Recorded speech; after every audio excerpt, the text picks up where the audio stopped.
हमारे देश की वर्तमान युवा पीढ़ी अपने राष्ट्र की महान परंपरा तथा गौरवशाली इतिहास से परिचित नहीं है।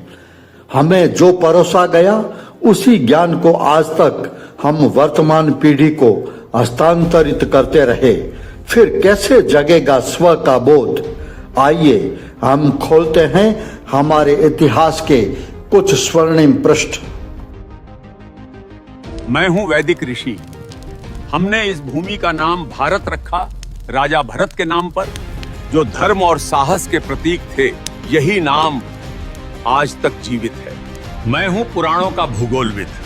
हमने भारत को जम्बू द्वीप कहा, जहां जम्बू वृक्षों से भरपूर भूमि थी। प्राचीन काल में पूरी धरती को इसी नाम से विभाजित किया जाता था। मैं हूं आर्य परंपरा का विद्वान। उत्तर से दक्षिण तक फैली इस भूमि को हमने आर्यावर्त कहा। यहाँ धर्म, ज्ञान और संस्कृति का वास था। मैं हूं फारसी यात्री। हमने सिंधु नदी को हिंद कहा और इस भूमि को हिंदुस्तान। यही नाम सदियों तक चलता रहा। मैं हूं यूनानी भूगोलविद। हमने सिंधु नदी को इंडोस कहा और पूरी भूमि को इंडिया। यही नाम ब्रिटिश काल में आधिकारिक बन गया। मैं हूं प्राचीन व्यापारी।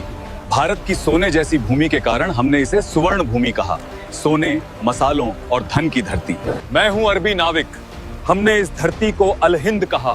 सागर, मसाला, व्यापार और ज्ञान की भूमि। मैं हूं फारसी इतिहासकार। हमने इस देश को हिंद कहा, जो सिंधु नदी से निकला नाम है। मैं हूं पुराणों का कथावाचक। इस उपमहाद्वीप को हमने भरतखंड कहा, राजा भरत की विशाल भूमि। मैं हूं चीन का भिक्षु यात्री। हमने भारत को जिहोनगना कहा, ज्ञान और आध्यात्मिकता की भूमि के लिए। मैं हूं प्राचीन चीनी इतिहासकार। हमने भारत को यिंगतू कहा, महान धर्म, संस्कृति और व्यापार की भूमि। मेरा नाम आर्यभट्ट है। 5वीं शताब्दी में मैंने शून्य का विचार दिया। यही शून्य गणित और खगोल शास्त्र की नींव बना। मैं वही हूं जिसने न्यूटन से 400 साल पहले बताया था, हर वस्तु पृथ्वी की ओर गिरती है। मैं हूं सुश्रुत। जब दुनिया शरीर को छूने से डरती थी, तब हमने सर्जरी करना सीख लिया था। मेरा नाम चरक है। मैंने चरक संहिता लिखी, जहां हर पौधे को दवा की तरह समझा गया। मैं हूं पाणिनि। मैंने संस्कृत व्याकरण को सूत्रों में बांधा। आज भी दुनिया की कई भाषाएं उसी संरचना पर बनी हैं।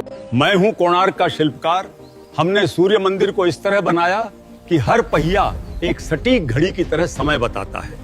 आज भी सूरज की किरणें हर घंटे पर ठीक इसी कोण से गिरती हैं, बिना किसी आधुनिक गणना के। मैं हूं भारतीय वास्तुकार। हमने ऐसे भवन बनाए जहां हर दिशा, हर खिड़की ऊर्जा के अनुसार तय थी। बिना बिजली के भी ये इमारतें खुद को ठंडा रखती थी। यही था वास्तुशास्त्र का असली विज्ञान। मैं हूं हड़प्पा का अभियंता। 4000 साल पहले हमने बनाई पक्की नालियां और भूमिगत सीवर प्रणाली। हर घर में जल निकासी का रास्ता अलग था। इतनी सटीक योजना आज भी आधुनिक शहरों के लिए मिसाल है। मैं हूं वो कारीगर जिसने बनाया दिल्ली का लौह स्तंभ। लगभग 1500 साल पहले इसे बिना किसी आधुनिक तकनीक के ढाला गया था। आज तक इसमें जंग नहीं लगी और विज्ञान अब भी इसका रहस्य नहीं सुलझा पाया। आवश्यकता इस बात की है कि हम अपनी वर्तमान युवा पीढ़ी को हमारे देश की गौरवशाली संस्कृति और वैभवशाली इतिहास के बारे में जानकारी दें और उनके स्वत्व के बोध का जागरण करें। बहुत बहुत धन्यवाद आपका।